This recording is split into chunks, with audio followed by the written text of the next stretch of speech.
Welcome back to Power Hour. Thank you for joining us, caring about your world, wanting to know what is going on and what can I do about it.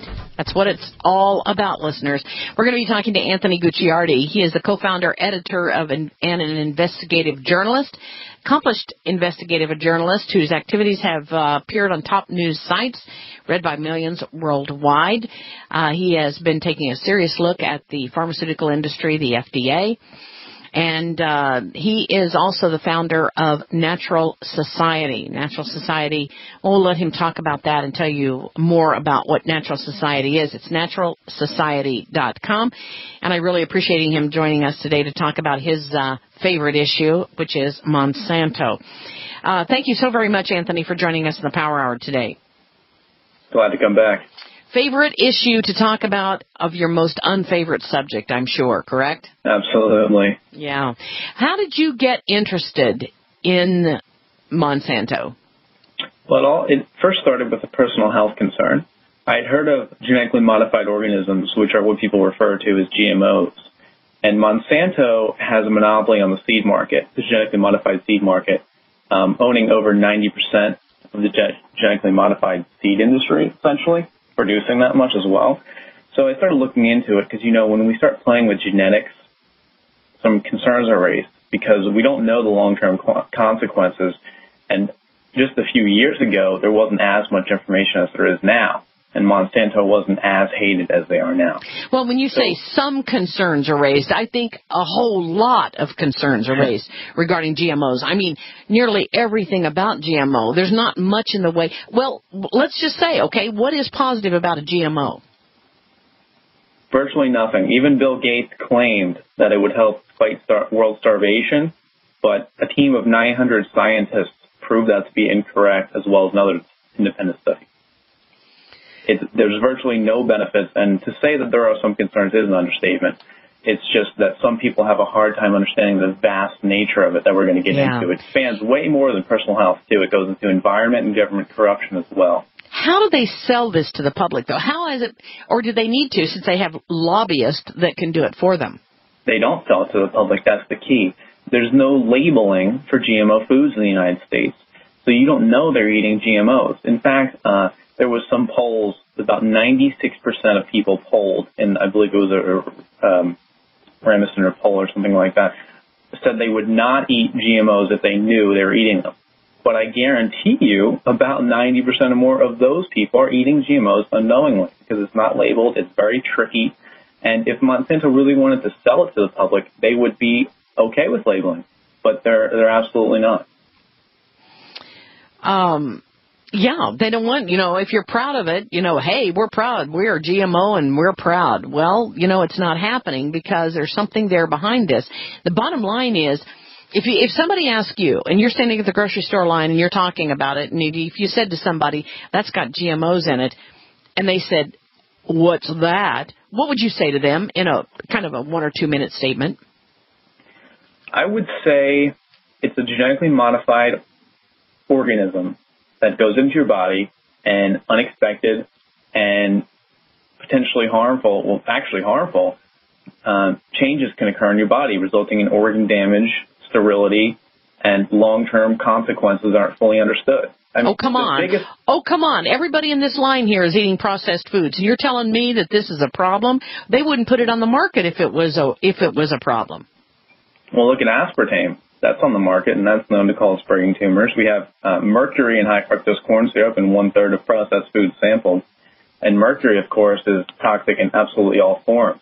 And the FDA has just completely ignored that. And my point is, I'm not trying to interrupt you, and I apologize. My point is here, we speak a whole different language than the average person at the grocery store. They don't know this information, and I feel for them because they're loading their baskets up, because I am a grocery cart voyeur, and I look at all this stuff, and I think, there's no food in there. It's nothing but GMOs. And look at the rates of illness and the incidence of death in people that we don't know why they died, but they just died. So, Monsanto is sort of the king of all of this, aren't they? Yeah, and that's another concern. It's really a soft kill. You're not going to wake up one day and say, GMOs gave me cancer.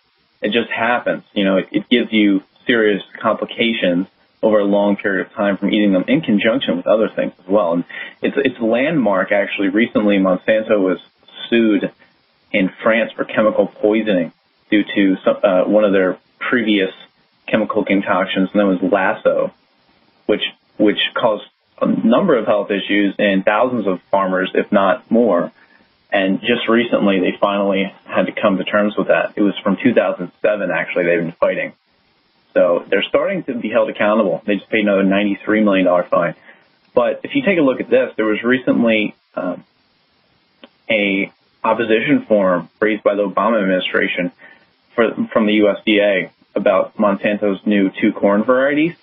There were 45,000 public comments voicing opposition and only 23 comments in favor of the new corn varieties, yet they were passed. Wow. 45,000 saying no, 23 saying yes. And we can get into that more, where the USDA actually says one of the biggest issues with approving GMOs is public opposition, and that's one of the challenges that they're facing, they say. They're saying they're facing activism and public opposition, 2 of the biggest problems they're facing today. Problems, they say. But how many people really understand genetically modified organisms? I went into local I don't remember what it is, but one of the pet stores. And I said, I would like some non-GMO dog food. And they looked at me like, what? I mean, they didn't even know. And granted, I mean, the people that work in there are probably not, educated in this arena, but you would think by now people would know GMO. You would think that, wouldn't you? You would. It just shows how amazing they are going incognito in the food supply and elsewhere, too. They're master anti-marketers, essentially. What do we know about the history of Monsanto? Well, quite a bit. They were actually instrumental in creating Agent Orange, which, of course, led to hundreds of thousands of deaths. And they're actually reintroducing a new herbicide that's made from some of the same ingredients of Agent Orange. Also, they're attempting to go back to Vietnam now, where it all went down back in the Vietnam War when Agent Orange plagued families, and to this day still does, causing widespread birth defects and potential deaths as well. But one thing we do know about Monsanto is that they have the United States government at their whim completely. Here we have a report. This is actually called Leaked. U.S. to start, quote, trade wars with nations opposed to Monsanto and GMO crops. This is a pretty big article that I wrote in January of this year. It's been on InfoWars, National News, David Icke, Steve Quayle. Make the rounds. Anyway, a WikiLeaks cable revealed in 2007, the United States ambassador to France, his name is Craig Stapleton. He's a close friend of George W. Bush and a co-owner. He co-owned the Dallas-Fort Worth, Texas Rangers baseball team. He's reported here as saying that anyone who opposes Monsanto is going to be subject to trade wars. He says, Country Team Paris recommends that we calibrate a target retaliation list that causes some pain across the EU, since this is a collective responsibility. But that also focuses in part on the worst culprits, the ones that deny Monsanto the most. The list should be measured rather than vicious and must be sustainable over the long term, since we should not expect an early victory. They're pushing for this in the long run, because this was back in 2007. Moving to retaliation will make clear that the current path has real cost to the EU interest and could help strengthen European pro-biotech voices. So he's saying basically the European Union is having a lot of opposition to GMOs. And he's saying, we're not going to let that stand, and we're going to push for it in the long term. We're going to start threatening with trade wars. Military-style trade wars is the actual term used, and we're not going to allow this to happen.